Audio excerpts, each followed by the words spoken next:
ദൈവത്തിൻ്റെ അതിപരിശുദ്ധമായ നാമം വാഴ്ത്തപ്പെടുമാറാകട്ടെ. ഇയ്യോബിൻ്റെ പുസ്തകം 34-ാം അധ്യായം. എലിഹു പിന്നെയും പറഞ്ഞത് എന്തെന്നാൽ, ജ്ഞാനികളെ എൻ്റെ വചനം കേൾപ്പിൻ, വിദ്വാന്മാരെ എനിക്ക് ചെവി തരുവീൻ.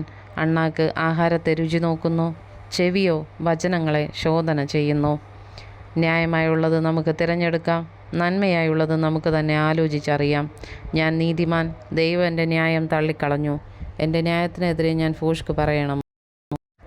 ലംഘനമില്ലാഞ്ഞിട്ടും എൻ്റെ മുറിവ് പൊറുക്കുന്നില്ല എന്നിങ്ങനെ ഇയ്യോബ് പറഞ്ഞുവല്ലോ. ഇയ്യോബിനെ പോലെ ഒരാളുണ്ടോ?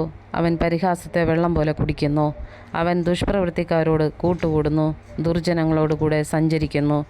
ദൈവത്തോട് രഞ്ജനയായിരിക്കുന്നത് കൊണ്ട് മനുഷ്യന് പ്രയോജനമില്ലെന്ന് അവൻ പറഞ്ഞു. അതുകൊണ്ട് വിവേകികളെ കേട്ടുകൊള്ളുവീൻ. ദൈവം ദുഷ്ടതയോ സർവശക്തൻ നീതികേടോ ഒരിക്കലും ചെയ്യുകയില്ല.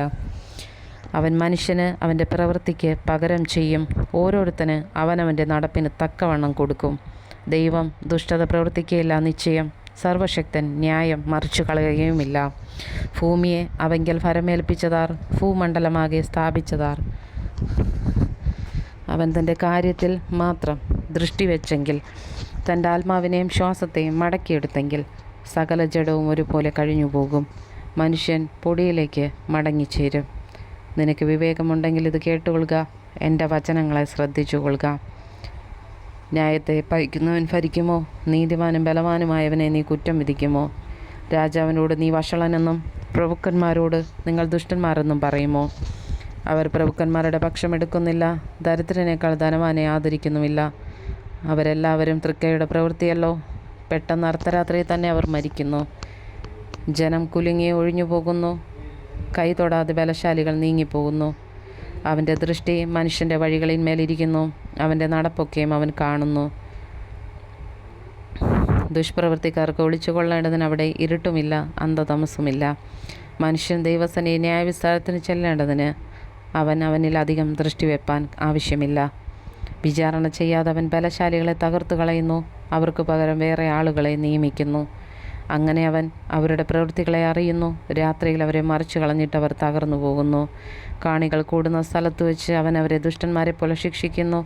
അവർ എളിയവരുടെ നിലവിളി അവൻ്റെ അടുക്കലെത്തുവാനും പീഡിതന്മാരുടെ നിലവിളി അവൻ കേൾപ്പാനും തക്കവണ്ണം അവനെ ഉപേക്ഷിച്ച് പിന്മാറിക്കളയുകയും അവൻ്റെ വഴികളെ ഗണ്യമാക്കാതിരിക്കുകയും ചെയ്തുവല്ലോ. വഷളനായ മനുഷ്യൻ വാഴാതിരിക്കേണ്ടതിനും ജനത്തെ കൊടുക്കുവാൻ ആരും ഇല്ലാതിരിക്കേണ്ടതിനും അവൻ സ്വസ്ഥത നൽകിയാൽ ആർ കുറ്റം വിധിക്കും? ഒരു ജാതിക്കായാലും ഒരാൾക്കായാലും അവൻ മുഖം മറച്ചു കളഞ്ഞാൽ ആർ അവനെ കാണും? ഞാൻ ശിക്ഷ സഹിച്ചു, ഞാൻ ഇനി കുറ്റം ചെയ്യുകയില്ല. ഞാൻ കാണാത്തത് എന്നെ പഠിപ്പിക്കണമേ. ഞാൻ അന്യായം ചെയ്തിട്ടുണ്ടെങ്കിൽ ഇനി ചെയ്യുകയില്ല എന്ന് ആരെങ്കിലും ദൈവത്തോട് പറഞ്ഞിട്ടുണ്ടോ? നീ മുഷിഞ്ഞതുകൊണ്ട് അവൻ നിൻ്റെ ഇഷ്ടം പോലെ പകരം ചെയ്യണമോ? ഞാനല്ല, നീ തന്നെ തിരഞ്ഞെടുക്കേണ്ടതല്ലോ. ആകയാൽ നീ അറിയുന്നത് പ്രസ്താവിച്ചു കൊള്ളുക. ഇയ്യോബ് അറിവില്ലാതെ സംസാരിക്കുന്നു, അവൻ്റെ വാക്കുകളിലും ജ്ഞാനമില്ല എന്ന് വിവേകമുള്ള പുരുഷന്മാരും എൻ്റെ വാക്ക് കേൾക്കുന്ന ഏതു ജ്ഞാനിയും എന്നോട് പറയും. ഇയ്യോബ് ദുഷ്ടന്മാരെ പോലെ പ്രതിവാദിക്കൊണ്ട് അവനെ ആദ്യോടൊന്നും പരിശോധിച്ചാൽ കൊള്ളാം. അവൻ തൻ്റെ പാപത്തോട് ദ്രോഹം ചേർക്കുന്നു, അവൻ നമ്മുടെ മധ്യേ കൈകൂട്ടുന്നു, ദൈവത്തിന് വിരോധമായി വാക്ക് വർദ്ധിപ്പിക്കുന്നു.